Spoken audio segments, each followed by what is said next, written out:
आइए अब यहाँ तक पहुँच चुके हैं। 8वां नंबर लेते हैं कि ₹10,000 पर 1.5 वर्ष के लिए 10% वार्षिक दर से चक्रवृद्धि ब्याज और कुल राशि ज्ञात कीजिए, जबकि ब्याज अर्धवार्षिक संयोजित होना है। क्या यह ब्याज उस ब्याज से अधिक होगा जो इसे वार्षिक रूप से संयोजित करने पर प्राप्त होता है? पहले तो ये अर्धवार्षिक के हिसाब से इसका चक्रवृद्धि ब्याज ज्ञात करना है और फिर ये देखना है कि क्या इससे ज़्यादा होता है साधारण ब्याज से कि नहीं। देखिए अभी हम लोग पहले एक सामान्य तरीके से देखें कि ठीक इसके पहले जो प्रश्न हल किए थे उसमें क्या था कि जो वार्षिक रूप से यदि हम संयोजित करते हैं और अर्धवार्षिक से संयोजित करते हैं तो हमेशा अर्धवार्षिक रूप जब इस्तेमाल करते हैं तो उसमें ब्याज ज़्यादा आता है, ठीक है, उसको ज़्यादा ब्याज प्राप्त होता है। ये तो हम सामान्य तरीके से हो गए, यहाँ पर करके भी देखते हैं। चलिए तो लेते हैं P बराबर क्या दिया हुआ है, मूलधन दिया हुआ है 10,000 रुपया और समय दिया हुआ है, समय माने n दिया है 1.5 वर्ष। 1.5 वर्ष ये वार्षिक है तो 1.5 वर्ष में कितने हो जाते हैं, 3 छमाही हो जाते हैं, 3 छमाही हो जाते हैं। और क्या दिया हुआ है, दर आर दिया हुआ है 10% और 10% ये वार्षिक है। तो जब वार्षिक को हम अर्धवार्षिक में कन्वर्ट करते हैं तो कितना हो जाएगा, ये 5% छमाही या अर्धवार्षिक, ठीक है, छमाही या अर्धवार्षिक। तो इसको इतना भी लिख सकते हैं। अब इसको लिख दीजिए, हल कर देते हैं।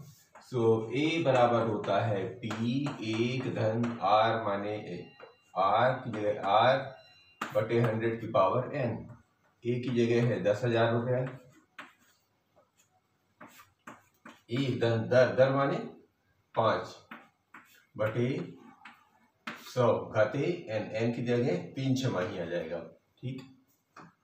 हल कर दीजिए, ये 10,000 रुपया हो गया, एक धन 5 एकम 5, 5 दूनी 10, 20, तो 20 एक 21, सीधे कर दीजिए ना, 20 एक 21 बटे 20 की घाते 3। आगे हल करिए, ये 2 हो गया 10,000। अब 21 का 3 बार गुणा, 21 बटे 20 गुणे 21 बटे 20 गुणे 21 बटे 20। 1 शून्य से 1 2 3 1 2 3। अब 2 एकम 2 और 2 पंचे 10, ऊपर कितने बचे, ऊपर बचे 21 गुणे 21 गुणे 21 गुणे 5, नीचे 2 और 2 4। अब देखिए 21 का गुणा होता है 441 और 21 पंचे 105। अब इन दोनों का गुणा अगर आप कर दीजिए बटे 4 है, तो अभी और निकाल लीजिए। तो इन दोनों का गुणा करके यदि भाग देते हैं अलग से कहीं किनारे तो क्या निकलेगा वो लिख देता हूँ, बाकी कैलकुलेशन सिंपल से कर लीजिएगा। 11,576.25 ये आ जाएगा। इन दोनों का गुणा करके इसको भाग दे देंगे। कैलकुलेशन है थोड़ा सा लंबी लगेगी, हमने सीधे रख दिया, आप इसको कर लेना। अब क्या करना है, ये तो आ गया मिश्र धन। अब ये पूछ क्या रहे हैं, ब्याज उस ब्याज से अधिक होगा, ब्याज पूछ रहे हैं। तो ब्याज क्या होता है, चक्रवृद्धि ब्याज निकालना है। चक्रवृद्धि ब्याज होता है A में से P घटा दीजिए। A कितना है, A है 11,576.25 में से 10,000 रुपया घटा दीजिए तो आ जाएगा, ये घट जाएगा तो आ जाएगा 1576.25।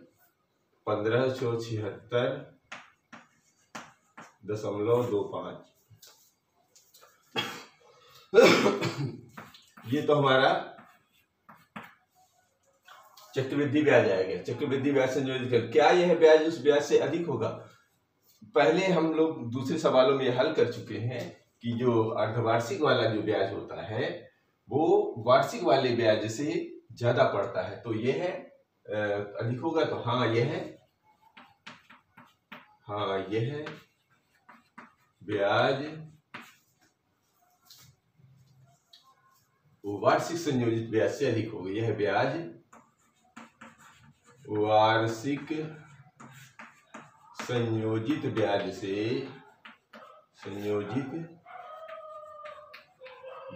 से अधिक होगा।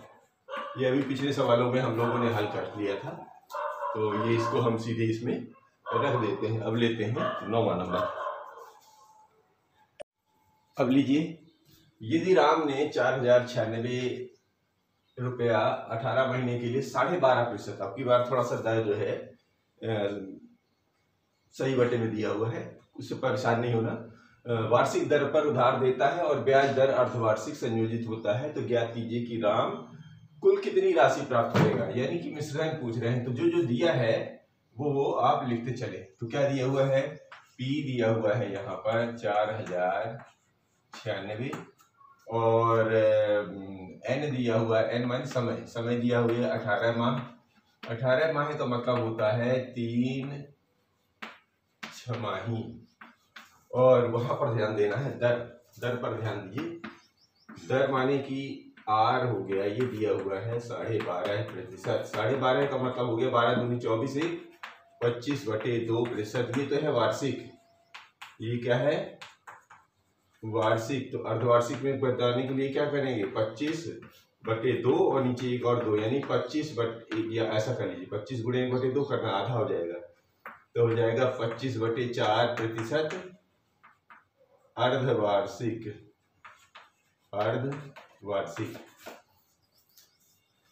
अब इतना निकल आया, तो अब आपको इसको रख देना है आंसर में। तो ए बराबर, हल करने के लिए, ए बराबर पी 1/r/100 की पावर n है। पी की जगह दिया हुआ है 4096, ए की जगह 1 दर दिया है इस वक्त 25/4 × 100 नीचे वाला, ठीक है, और n की जगह 3 है। सो 25 एकम 25 और 25 चौके 100। चलिए, तो ये आ गया 4096, 4 चौके 16 और 1 17, 4 चौके 16, इसका करेंगे तो 17/16 की घाते 3। खोल दीजिए, 4096 × 17 × 17 और नीचे आ जाएगा 16 × 16 काट दीजिए। तो 16 का पहाड़ अगर याद आता है तो ये बहुत आसान है, क्योंकि ये 3 बार 16 का गुणा ही लिखा हुआ है, अलग अलग चाहे करके देख लीजिए। तो 16 दूनी 32 और 8 89, 16 पंचे 80 और 16 छक्के 96। इस 16 से काटेंगे तो ये फिर 16 बार जाएगा और इस 16 से ये 16 चला गया, इसका मतलब छूट गया। अब 17 का 3 बार गुणा आ गया, यानी कि 17 × 17 और 3 बार 17 का गुणा होता है 4913, इतना रुपया होता है। ये मिश्रधन, यही तो ज्ञात करना था। तो अगर आपने घनमूल ढंग से अगर पढ़ा होगा तो 17 का 3 बार गुणा ही ये आता है और 16 का 3 बार गुणा ये आता है। कुछ चीजें अगर आप याद रखेंगे तो बहुत सारी चीजें आपको कैलकुलेशन से बचा लेती हैं। चलिए लेते हैं 10वां नंबर। अब इस प्रश्न को लेते हैं 10वां वाले को, कि 5% वार्षिक दर से बढ़ते हुए, यानी कि हमारा जो है आर दे रखा है 5%, ठीक है। यहाँ 2 पार्ट करने पड़ेंगे यहाँ, तो कोई बात नहीं। आर दिया हुआ है 5% और बढ़ते हुए 2003 के अंत में एक स्थान की जनसंख्या। देखिए यहाँ पर रुपया पैसा नहीं है, जनसंख्या पर बात हो रही है, तो थोड़ा सा ये भी ध्यान रखेंगे कि अगर कैलकुलेशन जब हम करेंगे तो कोई दशमलव आएगा तो जनसंख्या दशमलव में कोई आदमी तो काउंटिंग नहीं होती, उसको पूर्ण संख्या में कन्वर्ट करेंगे हम। तो दूसरी बात सब ध्यान रखना है। फिर निम्नलिखित को ज्ञात कीजिए। तो पहला है वर्ष 2001, तो इसको हम पहले ही 2 पार्ट में बदल लेते हैं जिससे हमको समझने में आसानी रहे।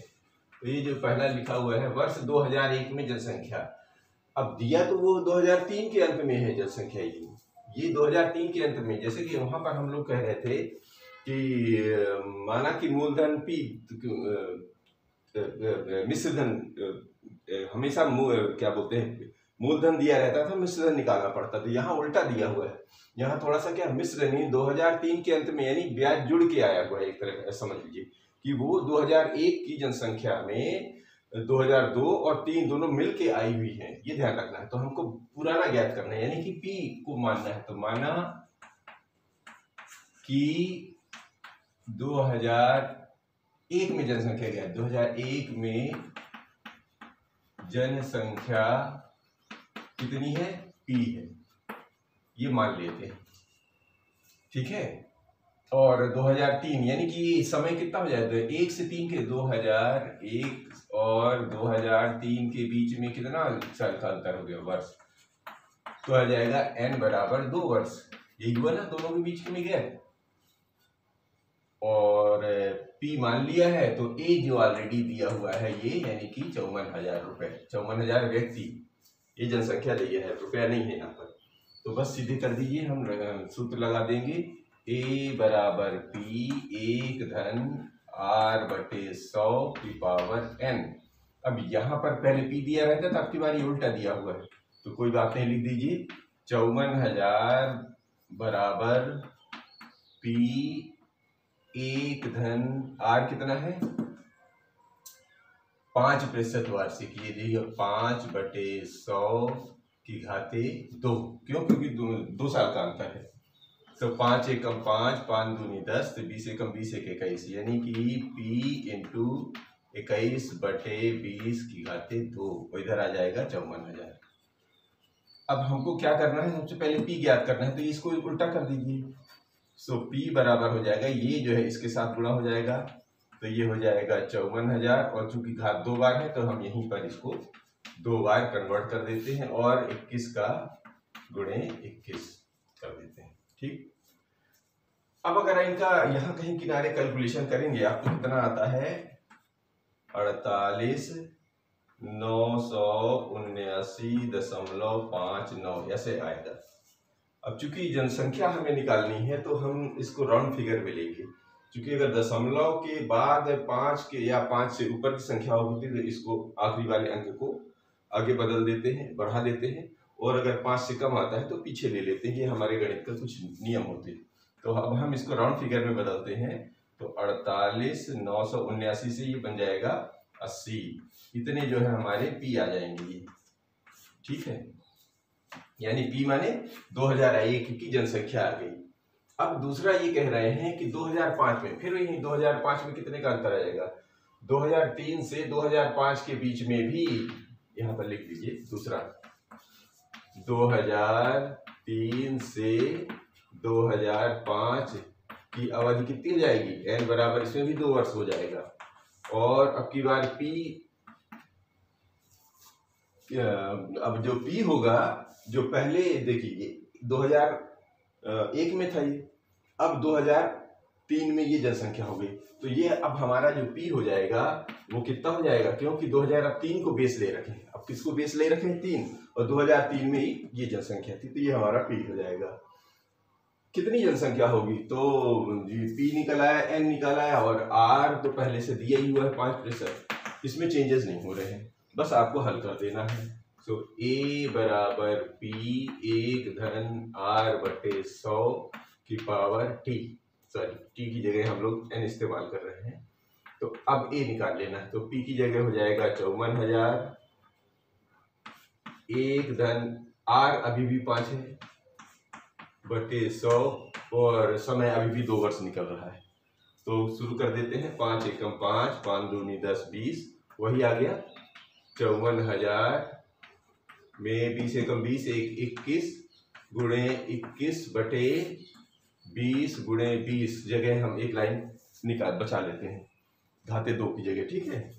तो 1 0 1 0 1 0 1 0, फिर काटेंगे, 2 एकम 2, तो ये कट जाएगा, 2 दूनी 4, 2 सत्ते 14, और 0 अभी भी 2 है, 2 एकम 2, और 2 एकम 2, और 2 तिहाई 6, 2 पंचे 10, इसका मतलब आ गया 21 गुणे 21 होता है 441, और गुणे 135, आप इन दोनों का अगर गुणा कर दीजिए किनारे, तो आ जाएगा 595 35, इतनी जनसंख्या हो जाएगी। इतनी जनसंख्या 2005 के अंत में होगी। यानी कि हमको मिल गया 2001 में जनसंख्या 48,980 और 2003 में तो ऑलरेडी दिया हुआ है और 2005 में 59,535। समझ में आ रही है। अब लेते हैं 11वां। अब 11वां प्रश्न लेते हैं। एक प्रयोगशाला में किसी निश्चित प्रयोग में बैक्टीरिया की संख्या 2.5% प्रति घंटे की दर से बढ़ रही है। यदि प्रयोग के शुरू में बैक्टीरिया की संख्या 5,06,000 थी तो कितने? हाँ, तो 2 घंटे कितना था?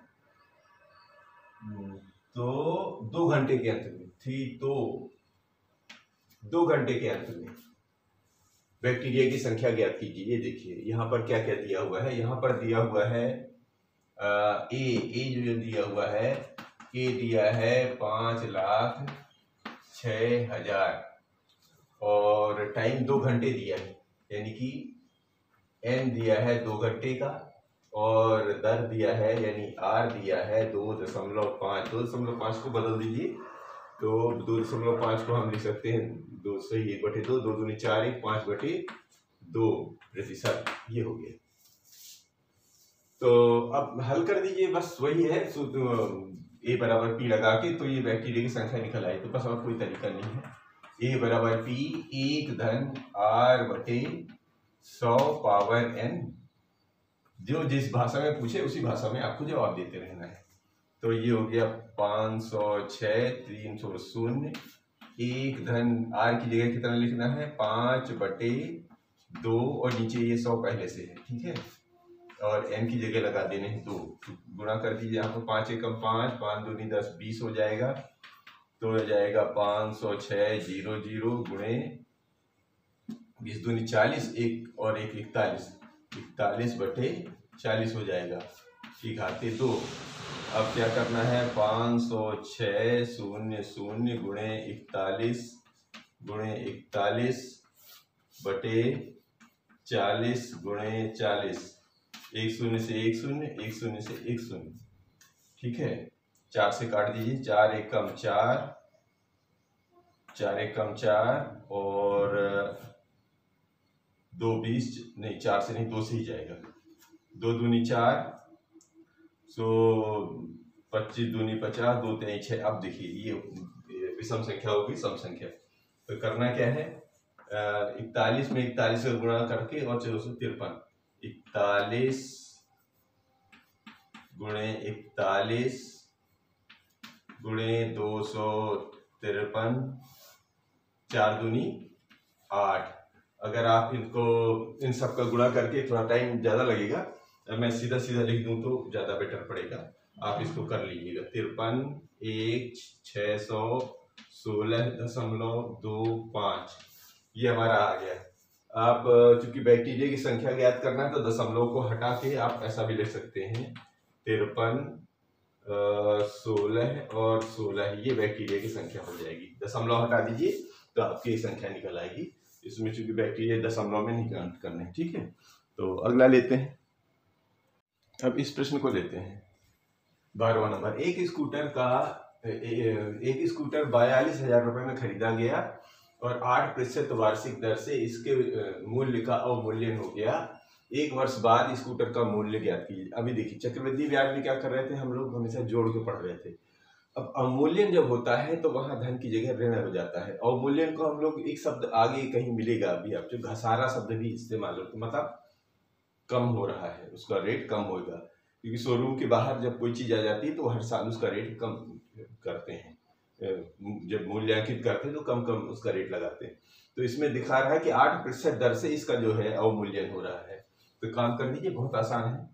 सो यहाँ पर P की जगह वैल्यू हो जाएगी 42,000 रुपया और R तो दिया ही हुआ है 8%, और कुछ तो दिया नहीं, अवमूल्यन करना है और वार्षिक ही करना है। तो n बराबर 1 वर्ष 1 साल के लिए कह रहा है। तो बस इसको सूत्र में रख दीजिए। A बराबर P, एक धन की जगह यहाँ पे ऋण में, क्योंकि घट रहा है, अवमूल्यन हो रहा है, तो यहाँ पे घट बढ़ेगा नहीं।